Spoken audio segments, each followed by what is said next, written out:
마지막 주일 예배 가운데 오신 여러분을 주님의 이름으로 환영하고 축복합니다. 시간 주님 앞에 우리의 전심을 드리며 찬양으로 영광 올리겠습니다.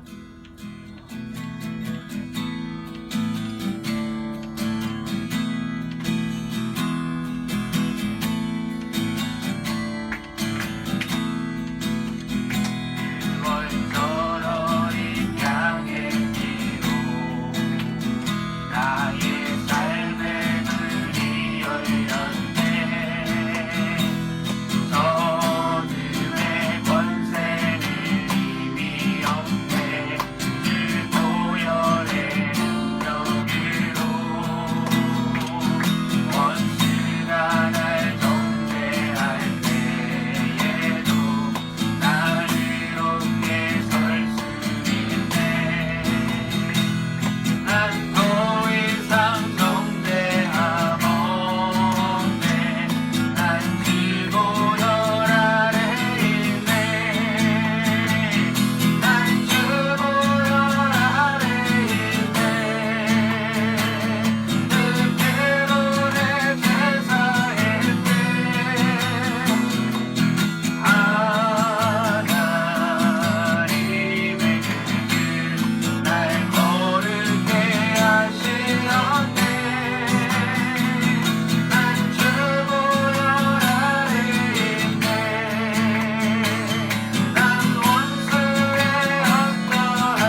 말씀하시기를 마지막 날들에 내가 내 영을 모든 육체 위에 부으리라.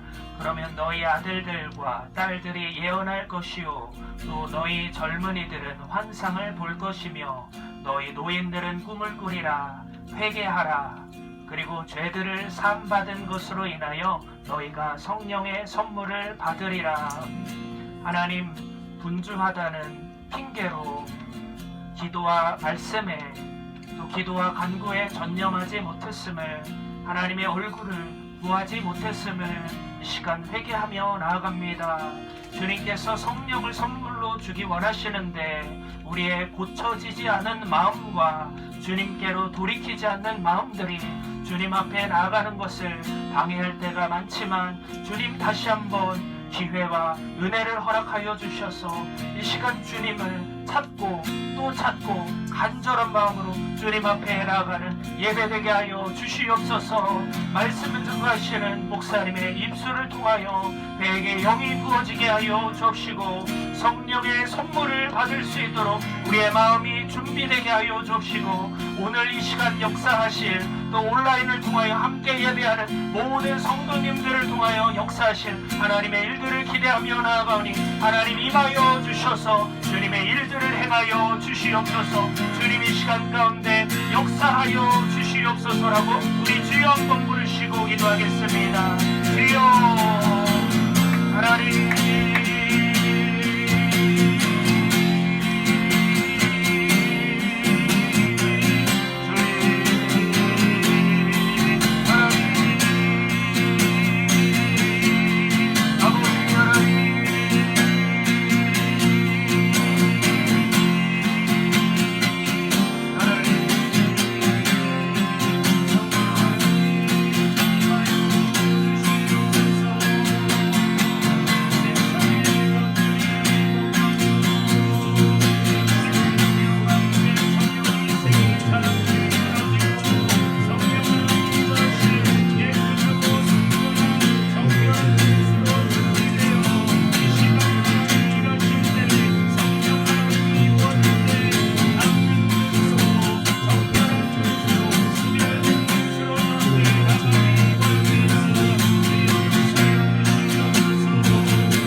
사도행전 2장 1절에서부터 우리 4절까지 함께 보시겠습니다. 사도행전 2장 1절에서부터 4절입니다. 우리 함께 봉독하시겠습니다. 오순절날이 이미 이름에 그들이 다 같이 한 곳에 모였더니 호련히 하늘로부터 급하고 강한 바람 같은 소리가 있어 그들이 앉은 온 집에 가득하며 마치 불의 혀처럼 갈라지는 것들이 그들에게 보여 각 사람 위에 하나씩 임하여 있더니 그들이 다 성령의 충만함을 받고 성령이 말하게 하심을 따라 다른 언어들로 말하기를 시작하니라. 네. 어저께가 5월 29일인데요. 어저께 이렇게 우연히 차를 운전하면서 말씀을 듣다 보니까 어떤 목사님이 바로 오늘 5월 29일 날이 오순절 날이라고 하시더군요. 성령 강림의 날. 그래서 이번 주간이 바로 절기를 잘 모르고 지내다가 이번 주간이 성령의 강림절이구나 해서 이렇게 그 말씀을 준비하게 됐습니다. 제가 예수님을 맨 처음에 믿고 난 다음에 이렇게 잘 아는 한 친구가 있었으면 교회 친구죠. 뭐 이렇게 저보다 나이가 한 5살 어린 친구죠. 그런데 저를 이렇게 신앙으로 잘 인도해주는 그런 친구였습니다.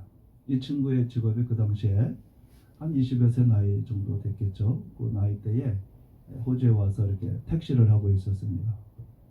택시를 하고 있었는데 이렇게 이만한 뭐 종이 이만한 돈을 자기가 뭐 이렇게 벌어보고 그랬지만 삶에 아무 의미가 없더라.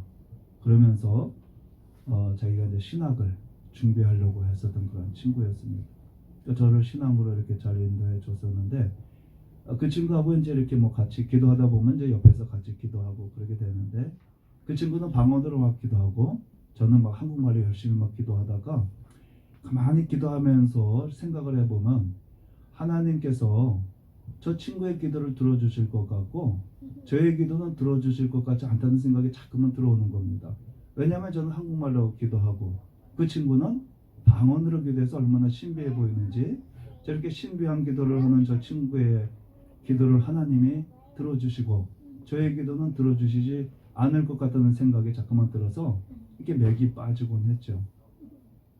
그래서 나도 저 친구처럼 저렇게 그런 성령을 사모해야 되겠다. 그래서 성령님을 이렇게 간절히 사모하는 마음이 생겼는데 수련회 이렇게 가게 됐습니다.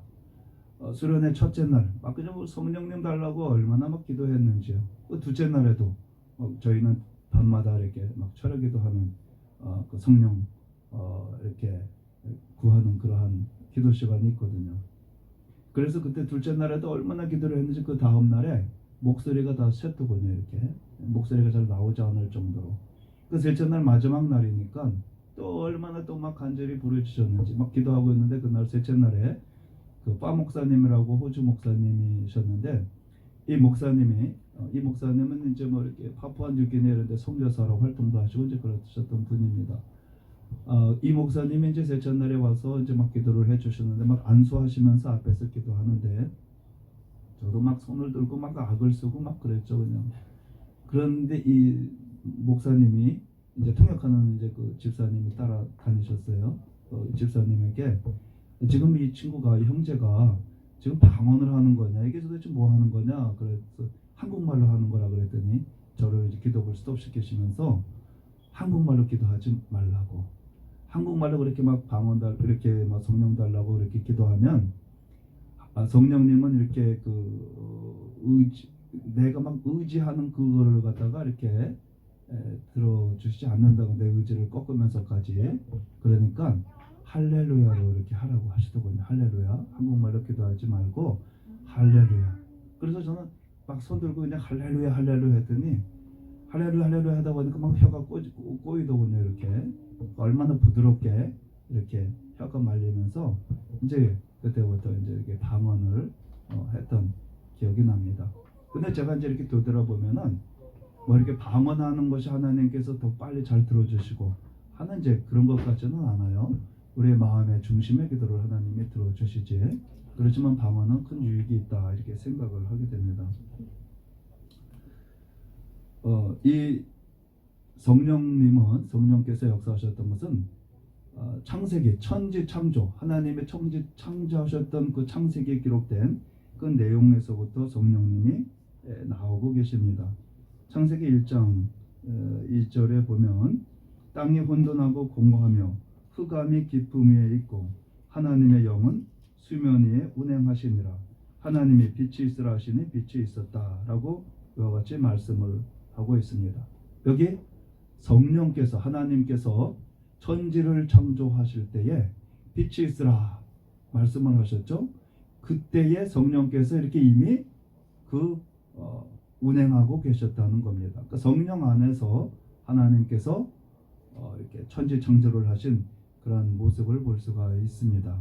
그러니까 이 천지창조를 하실 때 하나님 아버지 계셨고 그 아들 예수님이 계셨고 성령님이 계셨습니다. 예수님은 어디 계시죠?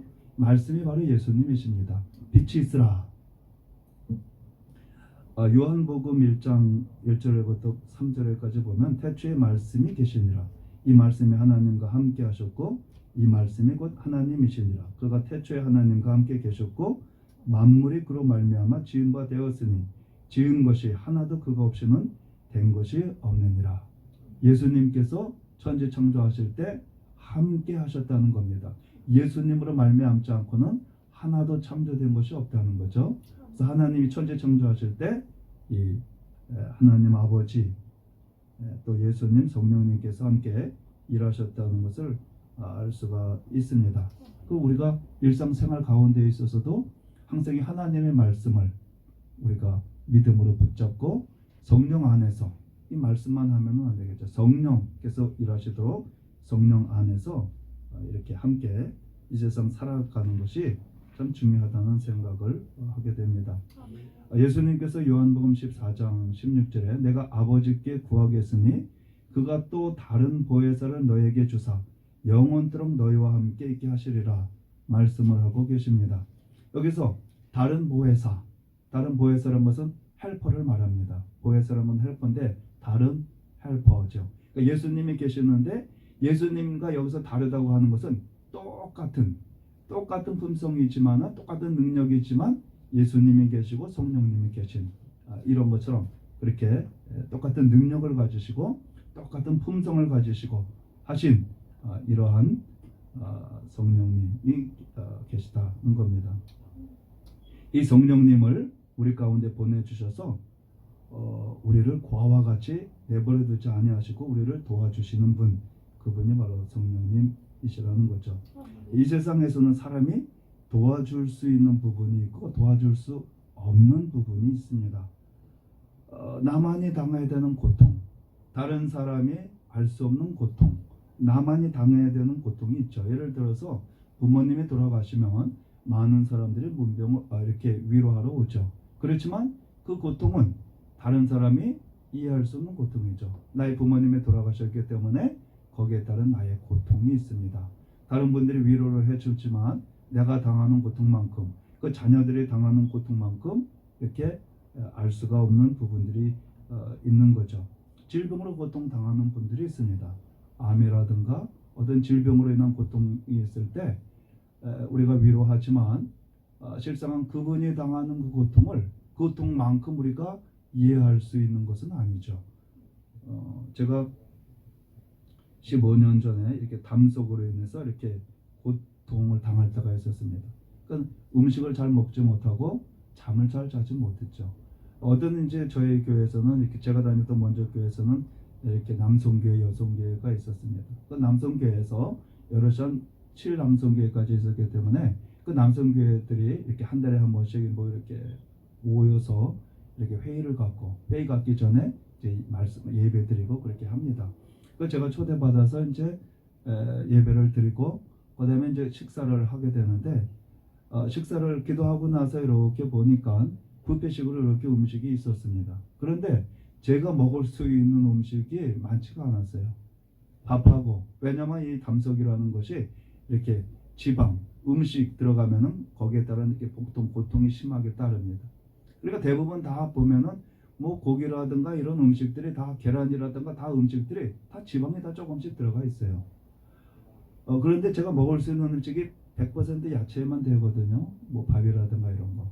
그래서 제가 먹을 수 있는 음식이 김치밖에 없더군요. 그래서 밥하고 김치를 이렇게 집는데 김치를 또 맛있게 하라고 이렇게 한다고 거기에다 깨를 갖다가 잔뜩 뿌려놨어요. 이 깨는 기름 종류이기 때문에 이게 독소입니다. 이게 담석에 있는 사람에게는 그거밖에 먹을 게 없는 거예요. 김치밖에. 그래서 그거를 몇 점 주워와가지고 앉아가지고 거기에 깨가 또 그 얼마나 조그만 게 많이 있습니까? 그거를 갖다가 다 주워야 되는 겁니다. 이렇게 하나하나 다 주워야 돼요. 이거 하나만 그 하나만 그 기름기 하나만 들어가면 완전히 뭐 복통이 일어나고 난리가 나는 거죠. 그러니 그거 한 점 먹기 위해서 그 김치 한 조각 먹기 위해서 그 수많은 깨를 맛있게 한다고 또 깨를 뿌려놨는데 그 조그만 깨를 다 이렇게 앉아서 그걸 다 짚고 있으니 사람들이 볼 때에는 저 목사님 좀 뭐 하는 건가 아마 그랬을 겁니다. 근데 담석 증세를 그 고통을 아는 사람은 이제 좀 이해를 하죠. 그런데 대부분 그런 고통을 본인이 겪어보지 않으면 그건 모르는 거죠. 이렇게 고통이 한번 시작되면 밤에 잠을 못 잡니다. 밤새도록 배를 붙잡고 고통스럽게 이렇게 있는데 제가 그때 결혼하고 얼마 안 돼서부터 그런 증세가 있었거든요. 근데 저희 집사람 옆에서 잠을 잘 자는 거예요. 얼마나 야속한지. 나는 이렇게 배를 붙잡고 고통스럽게 밤새도록 이렇게 고통스러워하는데 옆에서 막 코 골면서 잠을 잘 자니까 이게 너무 야속한 거예요. 그래가지고 왜 내가 이렇게 힘들어하고 고통스러워하는데 왜 이렇게 같이 좀 힘들어해야 되는데 왜 이렇게 잠을 잘 자느냐. 예를 들어 나중에 하는 말이 임신을 하게 되면 사람이 너무 피곤하고 이게 잠이 막 쏟아진다는 거예요. 근데 제가 뭐 그런 여자분의 그러한 임신의 사실 고통을 압니까? 그 고통은 그 당해본 사람은 아는 거지 남자들은 모르는 거죠. 근데 반대로 여자분들은 왜 이렇게 남자가 내가 이렇게 임신해서 고통스러워하고 힘들어하는데 왜 나를 이해하지 못하고 도와주지 않느냐고 컴플레인 하죠. 남자는 죽었다 깨어나도 그 고통을 모릅니다. 또 힘들어하는 걸 몰라요. 그래서 이 당사자만 그 본인의 사정 고통은 그 당사자만 알지 다른 사람은 이렇게 잘 모를 때가 참 많이 있습니다. 그런데 우리가 당하는 이 고통, 문제, 우리의 문제보다 더 잘 아시는 분, 내 자신이 내 자신을 아는 것보다 더 잘 아시는 분이 바로 성령님이십니다. 이 성령님이 우리와 함께 해주셔서 우리를 도와주시고 위로해 주시는 거죠. 우리가 이 세상을 떠날 때에는 아무도 함께 할 수 없을 겁니다. 물론 임종이라든가 이러한 때에 아픈 사람들, 가족이 함께 하죠. 그리고 친지가 함께 할 겁니다. 그렇지만 그 죽음의 길, 그 고통의 그 길, 나 혼자 가야 되는 그 길, 그 죽음의 길, 이별의 그 길은 다른 사람이 함께 해줄 수 없는 거죠. 다른 사람이 같이 따라가 줄 수 없는 겁니다. 그 길은 나 혼자만이 가야 되는 그 길입니다. 그런데 그 외롭고 두려움과 고통스러운 그 길, 그 죽음의 길을 함께 동행하시는 분이 바로 성령님이십니다. 이 세상에 어떠한 사람도 같이 그 길을 따라갈 수 없고 동행해 줄 수 없지만 그러나 성령께서 함께 해주시고 동행해 주실 수 있다는 겁니다. 그 성령님이 우리와 함께 계시면 이 세상에 있어서 우리를 고아와 같이 그분이 혼자 내버려 두지 아니하시고 그리고 이 세상 떠날 때 해도 이분이 이 성령님 함께 해주셔서 저 영원한 하나님 아버지 품에 안길 수 있도록 우리를 인도해 주시고 도와주시는 이런 분이신 거죠. 그래서 예수님께서 고아와 같이 너를 버리지 않겠다, 영원토록 너희와 함께 있게 하겠다 하시면서 이 성령님을 우리 가운데 보내주신 겁니다. 우리 자신이 세상 사람들에게 말을 할 수 없는 그런 부분들이 있어요. 내가 다른 사람들에게 얘기하면 사람들은 심판하고 정죄하고 손가락질할 그러한 문제들이지만 우리 하나님은, 우리 성령님은 우리 자신을 잘 아십니다. 내가 낙심하고 좌절해 있을 때, 내 자신 스스로가 포기하고 싶을 때, 그러나 성령님이 함께 해주시는 거죠. 내가 너와 함께 한다, 용기를 주시고 일어나게 하시고 이 세상을 함께 걷게 하여 주시는 그런 분이십니다. 요한복음 16장 8절에서 11절에 보면 성령께서 오시면 다음과 같은 것을 알게 해주실 거다라고 말씀을 하시면서 그가 와서 죄에 대하여, 의에 대하여, 심판에 대하여 세상을 책망하시리라. 죄에 대하여라 함은 그들이 나를 믿지 아니하며 의에 대하여라 함은 내가 아버지께로 가니 너희가 다시 나를 보지 못하며 심판에 대하여라 함은 이 세상의 임금이 심판을 받았음이라. 이와 같이 말씀하고 계십니다. 성령께서 오시면 죄에 대해서 깨닫게 하여 주신다는 게 깨닫게 해 주신다는 겁니다. 죄라는 게 뭐냐? 우리가 물론 죄를 짓는 것도 죄지만 그러나 진짜 큰 죄, 구원받지 못하는 죄, 그 죄는 바로 예수님 믿지 않는 것이 바로 그 죄라는 것입니다. 이 세상에 어떠한 죄도 다 용서받을 수 있습니다. 우리 예수님의 보혈로 우리가 죄사함 받고 우리가 회개하고 우리가 주님의 보혈을 의지하면 그 십자가의 은혜로 말미암아 우리가 용서받을 수 있습니다. 그러나 용서받을 수 없는 죄는 바로 예수님 믿지 않는 죄가 되는 겁니다. 왜냐하면 예수님 믿어야 우리 죄가 용서함 받는데 예수님 믿지 않기 때문에 우리의 죄가 그대로 있어서 우리는 구원받을 수 없고 그리고 우리는 영원한 지옥에 던져질 수밖에 없다는 사실이죠. 이 사실을 성령께서 오시면 아시게 한다는 겁니다. 그리고 의가 뭐냐? 의가 내가 하나님 말씀대로 살고 올바른 삶을 살고 하는 것 물론 의지만 그러나 진짜 의는 바로 예수님이시다라는 것을 알게 해주시는 겁니다. 우리 예수님께서 이 세상에 2000년 전에 이 세상에 사실 때에 세상 사람들은 저분을 이단이다 생각하고 저분은 죄인이다. 저분은 하나님을 모독하는 사람이다. 왜냐하면 나는 하나님의 아들이다.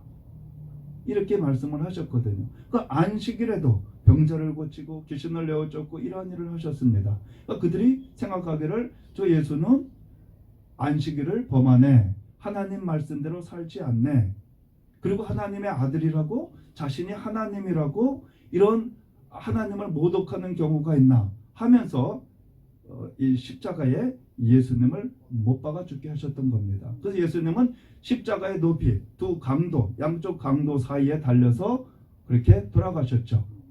그래서 성경을 아는 사람들은 저분이 틀림없이 저 사람이 틀림없이 죄인임이 틀림없어. 왜냐하면 성경에 나무에 달린 자마다 저주 아래 있는 자라 했기 때문에 저주받아서 죄인이기 때문에 저렇게 십자가에 높이 달려서 죽었구나 라고 사람들이 생각했을 겁니다. 이 나무에 높이 달려서 죽은 사람들이 있죠. 성경에 보면 압살롬은 자기 아버지 다윗에게 반역을 해서 아버지를 죽이려고 했던 사람입니다. 얼마나 악한지 아버지만 죽이려고 했을 뿐만 아니라 설마 내 이 전쟁 피난길에 그 10명의 부인을 두고 가면서 그 예루살렘 그 성에 두고 가면서 설마 내 이 어머니와 같은 압살롬에게 어머니와 같은 이러한 사람들에게 해를 끼치겠느냐 하고 안심하고 남겨뒀던 그 피난길에 동행하면 너무 힘들까봐 고생스러울까봐 그 압살롬에게 어머니와 같은 10명의 부인을 남겨뒀지만 압살롬은 수많은 사람들이 보는 앞에서 악한 일을 했던 겁니다. 이처럼 악한 일을 일삼았던 이러한 압살롬이 아버지와 전쟁을 해서 아버지를 죽이겠다고 전쟁터에 나갔다가 그만 어떻게 됐죠? 나귀를 타고 노새를 타고 달리다가 그만큼 머리카락이 나무에 달려서 그는 창에 찔려서 비참하게 죽었죠. 오늘날에도 예루살렘에 가보면 그 압살롬의 묘비가 있더군요. 그게 무덤은 아니라고 하던데 압살롬을 기념하는 그런 묘비가 있습니다. 그런데 거기에 다니는 사람들이 돌을 던지면서 막 저주하고 욕하죠. 이 악한 사람이다 라고 해서 오늘날에도 그렇게 압살롬의 그 묘비에 그 기념비에 막 돌을 던지면서 그렇게 하도록 하는 겁니다. 그 아버지가 자녀들을 데리고 다니면서 저건 압살롬의 저 기념비 묘비니까 저기에다 돌을 던지자 하면서 왔다 갔다 하는 사람들이 돌을 던지도록 하는 거죠. 또 누가 있습니까? 하만이라고 하는 사람이 있죠. 하만이라고 하는 사람은 바로 유대인들을 다 죽이려고 했던 사람이지만 자신이 나무에 모르드게를 나무에 달려서 죽이려고 했던 그 장대에 자신이 높이 달려서 죽었습니다. 그래서 나무에 달린 자마다 다 저주 아래 있는 자라고 했는데 예수님께서도 십자가에 높이 달린 걸 보니까 저 사람은 틀림없는 죄인이구나 이렇게 사람들이 생각했을 겁니다. 그런데 이 예수님께서 돌아가셨다가 사흘 만에 부활하시고 그리고 하나님 아버지께로 가신 것은 그분은 죄가 없다는 것을 증명을 하는 겁니다. 죄인은 절대로 다시 부활할 수 없습니다. 오직 죄가 없는 분만이 부활하셔서 하나님 아버지께로 갈 수가 있는 거죠. 바로 예수님이 부활하셔서 하나님 아버지께로 가셨다는 것은 바로 이 예수님이 바로 의가 되신다는 겁니다. 의인이라는 겁니다. 그런데 우리가 구원받을 수 있는 조건이 딱 하나 있습니다. 뭐냐 하면 하나님께서 정해놓으신 법칙인데요. 그것은 바로 죄 없는 사람이 나를 위해서 죽으면 되는 겁니다. 그런데 이 세상에 죄 없는 사람이 있을까요? 한 사람도 없습니다. 왜냐하면 성경은 의인은 없나니 하나도 없다라고 말을 하는 겁니다. 모든 사람이 범죄하였으므로 하나님의 영광에 이르지 못한다라고 말하고 있습니다. 성경은 바로 여러분과 나를 죄 아래에 있다라고 말하고 있습니다. 다 죄인이다. 우리는 예수님 없이는 절대로 구원받을 수 없다라고 성경은 이렇게 말을 하고 있는 겁니다. 오직 구원받을 수 있는 길은 바로 나를 위해서 돌아가신 이 죄 없으신 예수님을 믿을 때, 나의 죄를 담당하신 예수님을 믿을 때 내 죄가 용서받을 수 있다는 거죠. 이것을 성령께서 오시면 깨닫게 하여 주신다는 겁니다. 그리고 심판이라고 하는 것은 이 세상의 임금의 심판을 받았다 하는 거죠. 2000년 전에 예수님께서 십자가상에 돌아가실 때 예수님이 사단의 모든 세력을 다 무너뜨리게 된 겁니다. 왜냐하면 사단이 죄 있는 사람만 죽일 수 있는데 사단은 죄 없는 예수님을 유다의 속에 들어가고 사람들에게 충동질해서 예수님을 십자가에 못 박아 죽게 했기 때문에 십자가상에서 바로 사단은 하나님으로부터 심판을 받게 됐습니다. 그래서 우리가 예수의 이름으로 귀신을 쫓을 수 있고 대적할 수 있고, 사단은 예수님의 이름 아래 두려워하고 십자가상의 그 사건이 이 사단에게는 씻을 수 없는 그러한 심판이요 이 공포의 이러한 사건이 되는 거죠. 이 성령님께서 오순절날에 임하시게 됐습니다. 왜 오순절날일까요? 오순절이라는 것은 맥주절이다, 또 칠칠절이다 이렇게 말을 하죠. 맥주절은 보리와 밀의 첫 추수를 하나님께 드리는 그러한 절기라고 합니다. 바로 성령께서 그날 오셔서 예수님이 부활하시고 50일 되는 그런 날이 오순절인데, 그러한 때에 성령께서 오셔서 바로 이 제자들, 성령 받은 이 제자들을 하나님의 첫 추수로 이렇게 예수님의 첫 추수로 이렇게 하나님께 드리게 된 그것을 말씀을 하고 있습니다. 이 성령께서 오실 때 불처럼 바람처럼 임하셨다 말하고 있습니다. 불이라는 건 뭐죠? 불은 이렇게 가장 깨끗하게 하는 것은, 이렇게 쓰레기 같은 것을 가장 깨끗하게 하는 것은 태울 때 가장 깨끗해진다고 합니다. 거기에 균도 죽고 다 죽겠죠. 그리고 모든 것이 다 깨끗하게 소멸이 되는데, 이처럼 성령께서 오시면 우리의 죄를 다 태워주시는 겁니다. 성령이 오시면 우리가 죄가 생각이 납니다. 그래서 나는 죄인이야 하면서 가슴을 치게 되죠. 그리고 죄를 회개하게 되죠. 우리의 죄를 다 이렇게 깨끗하게 하시는 일을 합니다. 또 성령께서 오시면 불은 뭡니까? 에너지를 나타내게 되는 거죠. 믿음이 연약한 사람, 흐릿한 사람, 하나님 앞에 흐릿하게 나가는 사람, 연약한 이러한 사람들에게 열심을 내어줄 수 있는 그것이 바로 불인 거죠. 바람처럼 임했다. 바람은 어떻습니까? 이 연기가 가득할 때 바람이 불면 시원하죠. 막 땀이 나고 기진스럽고 내가 그럴 때 바람이 시원하게 불면 내 영혼이 다시 소생되는 것처럼 우리의 영혼이 이렇게 힘들어할 때 성령의 바람이 불면 우리의 영혼이 소생케 되는 겁니다. 제가 대학교 1학년, 2학년 때, 지금도 뭐 기억이 납니다만, 책가방을 들고 집을 나서서 학교로 나가려고 할 때 왜 이렇게 머리가 혼탁한지, 나는 이렇게 혼탁하게 평생 이렇게 힘들게 평생을 살아야 되겠구나. 왜냐면 막 머릿속에 돌이 있고 모래가 있고 막 흙이 가득 있는 것처럼 너무 혼탁하고 고통스러워서 뭐 그런 것을 우리가 수술할 수 있는 분야도 아니지 않습니까? 그러니까 나는 평생 이렇게 힘들게 고통스럽게 혼탁함 속에서 이렇게 살아야 되는구나 이렇게 생각을 했는데, 제가 호주에 오고 나서 예수님 믿고 나서 기도 생활을 하면서 이러한 답답하고 혼탁한 것이 다 사라지게 됐습니다.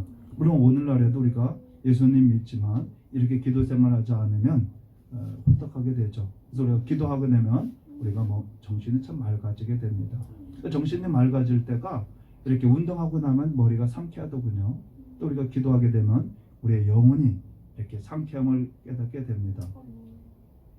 또 이 성령께서 비둘기로 이렇게 나타나게 됩니다. 예수님께서 이렇게 물 세례받고 올라오실 때 하늘에서부터 성령이 비둘기처럼 예수님께 임한 것을 볼 수 있죠. 이 비둘기는 온유함을 상징하고 순결함을 상징합니다.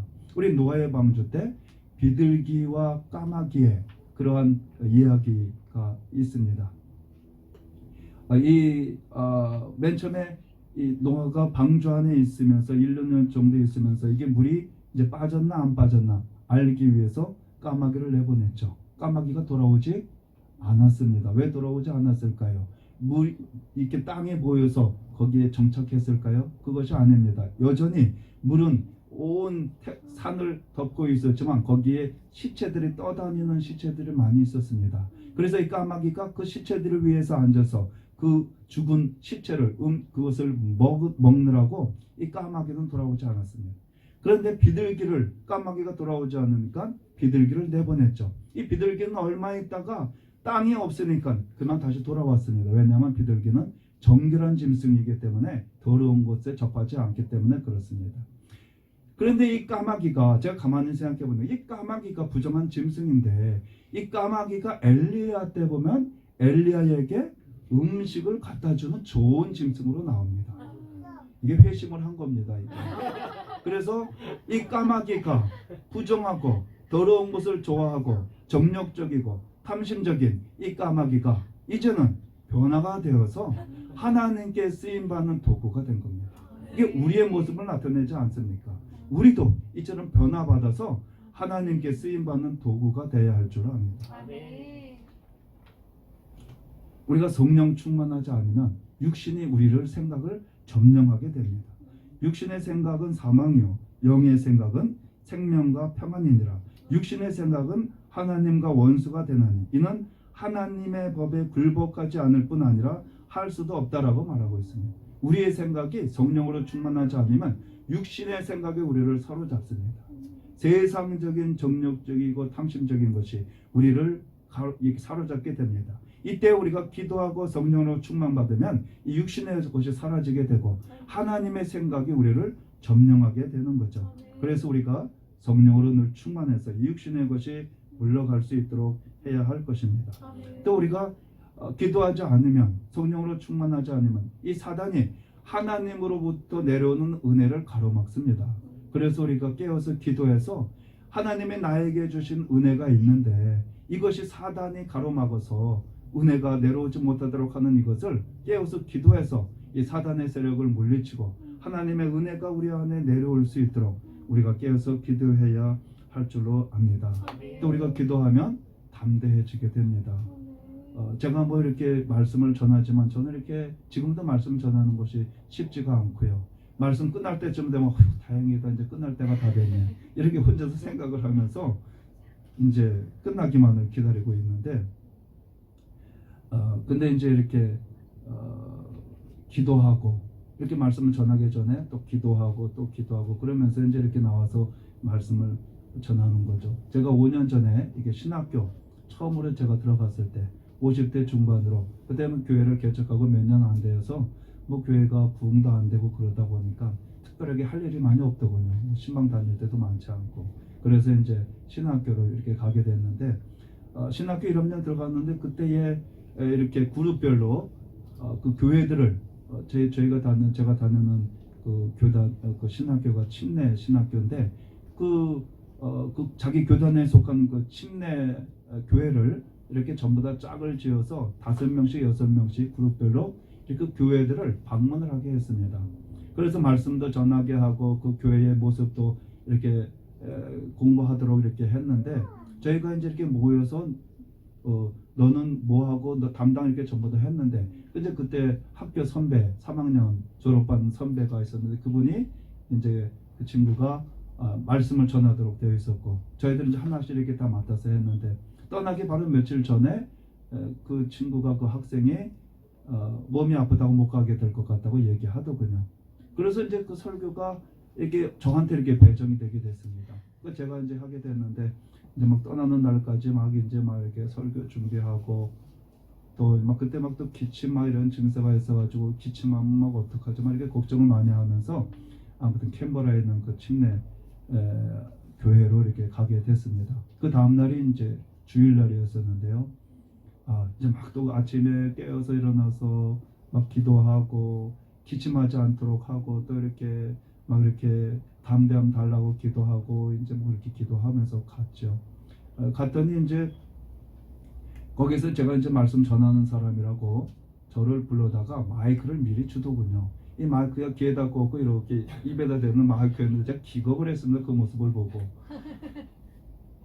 이게 숨소리까지 다 들리잖아요. 이게 걔도 어디 피할 수도 없고 이렇게 마이크에다 대면 마이크에다 이렇게 하는 거면은 좀 힘들면은 좀 약간 거리를 띄워두면 이게 조금 괜찮거든요. 이 목소리라든가 이런 것이. 근데 이거는 막 여기 딱 붙어 있으니까 이게 숨 쉬는 것까지 막 헉헉거리는 것까지 다 들릴 것 같아가지고 얼마나 제가 기겁을 했는지 제가 얘기를 했죠.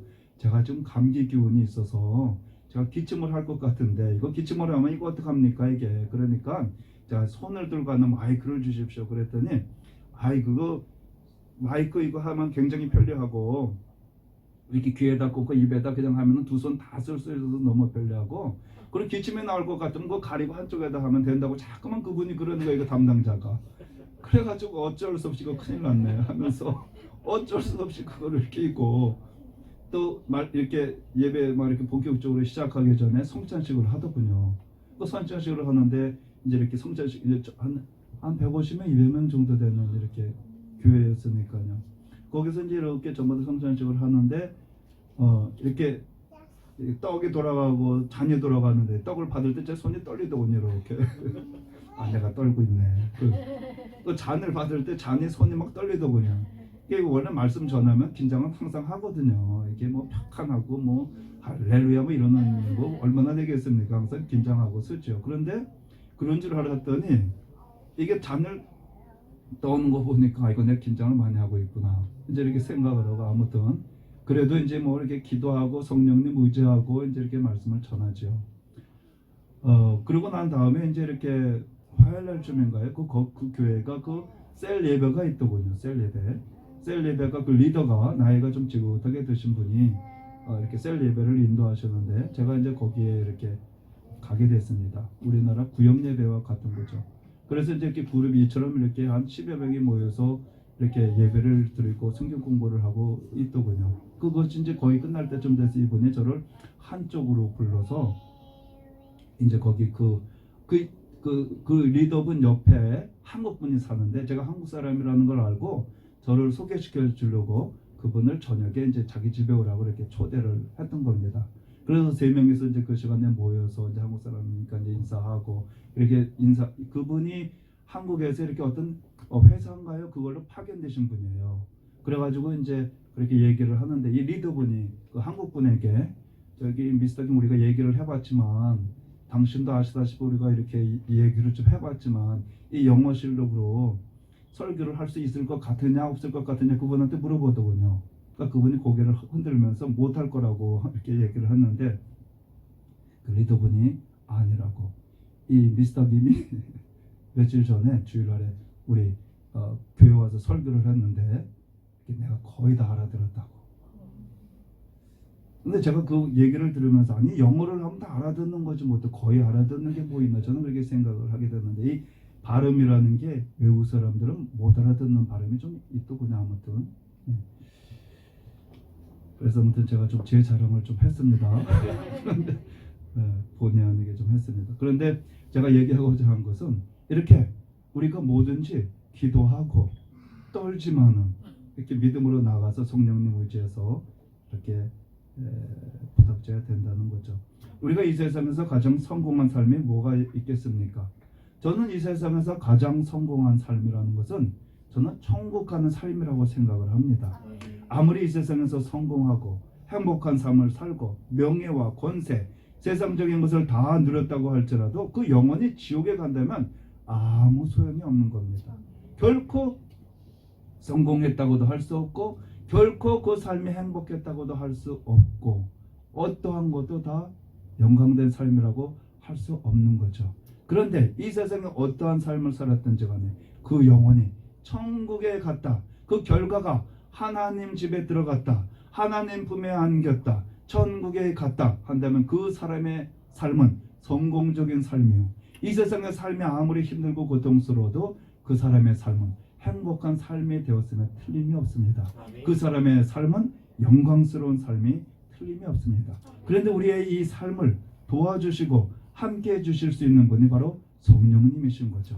그래서 우리가 성령님을 항상 의지하고 또 성령님과 동행하며 영원한 하나님 아버지 품에 안기는 이런 축복된 삶이 되시기를 바라겠습니다.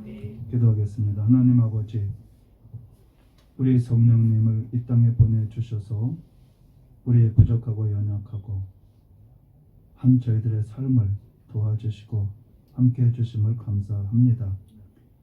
우리가 생각하는 수많은 죄들, 연약한 죄들, 넘어지고 쓰러졌던 죄들, 이러한 죄들을 우리 예수님의 보혈로 다 씻어주시고 우리 성령께서 저희들을 품에 안아주셔서 암탉이 병아리를 품듯이 품어주시고 함께하여 주셔서 우리 하나님 품에 안길 때까지, 우리 주님 품에 안길 때까지 우리와 동행하여 주시고 함께하여 주옵소서. 예수님의 이름으로 기도합니다. 아멘. 우리 합심으로 기도하겠습니다. 우리 성령님, 우리를 고아와 같이 이 땅에 내버려 두지 아니하시고 함께하여 주셔서 우리 성령님 동행하여 주시옵소서. 우리 연약한 거 아십니다. 쓰러진 거 아십니다. 낙담하고 좌절하고 고통스러울 때 우리의 신음소리를 들어주셔서 함께하시고 응답하시고 용기 주시고 힘 주시는 우리 성령님과 동행하는 복된 삶이 되게 하여 주옵소서. 우리 주의 일정으로 기도하시겠습니다. 주여, 할렐루야. 우리 아버지 주님께서 아버지 함께 하시고 우리 주님 도와주시고 우리 아버지 인도하여 주시옵소서. 우리 아버지 우리 주께서 함께 하시는 저희들 부족한 걸 아십니다. 저희들 연약한 걸 아십니다. 우리 성령님 함께 하시고 도와주시고 우리 아버지 인도하여 주시기를 아버지 원합니다.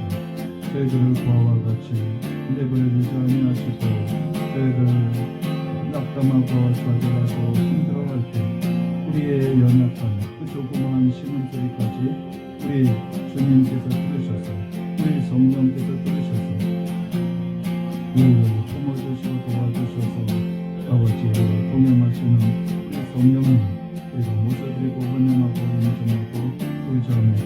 우리 하나님 아버지 품에 안길 때까지 성령이 함께 해주시고 도와주시옵소서.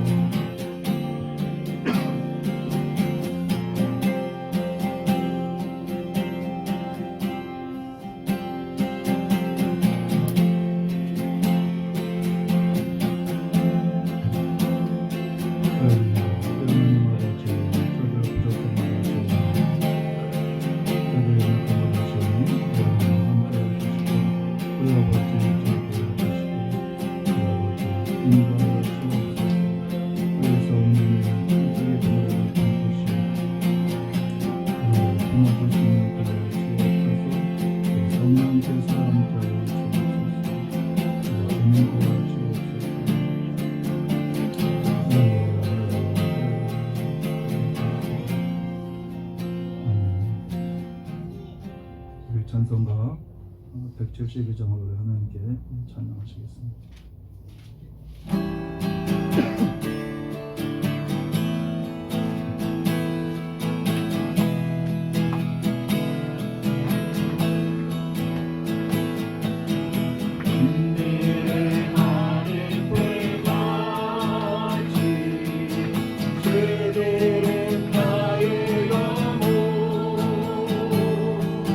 주님의 허락한 성령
연약하고 부족한 거 잘 아십니다. 저희들 죄가 많아서 흠이 많고 연약해서 이 땅에 우리 예수님을 보내주시고 저희들의 모든 죄를 다 담당하시고 이제 하나님 보좌 우편에 앉아 계시며 성령을 보내주셔서 우리 다른 보혜사로서 저희들과 함께 동행하시고 이 성령님이 또한 저희들을 하나님 품에 인도하실 때까지 저희들의 연약한 삶을 도와주심을 감사합니다.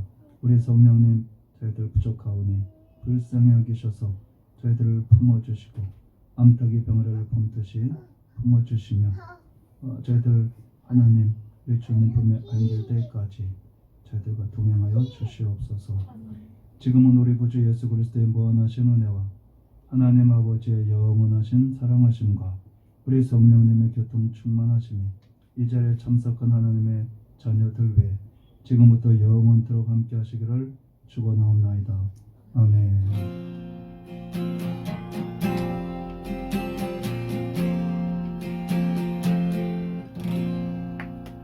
할렐루야. 우리 서로 인사하시겠습니다. 하나님을 사랑하십니다. 축복하십니다. 우리 인사하시겠습니다.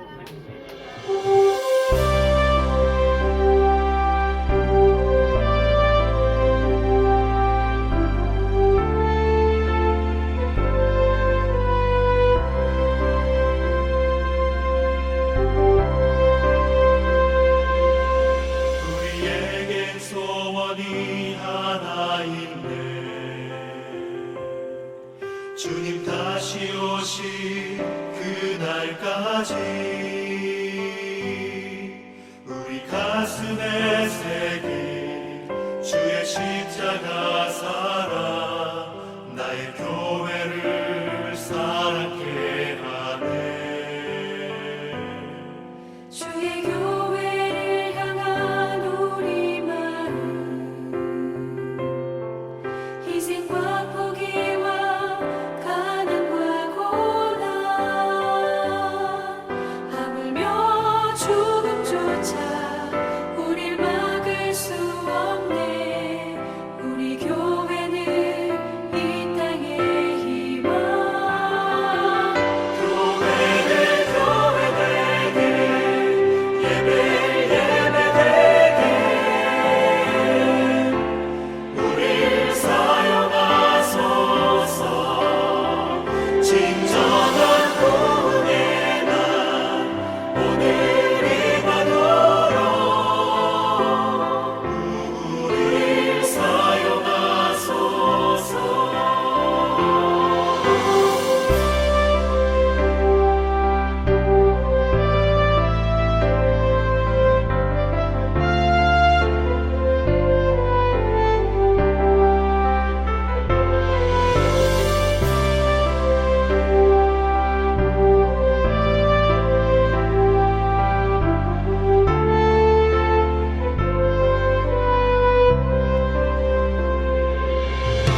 우리에겐 소원이 하나 있네.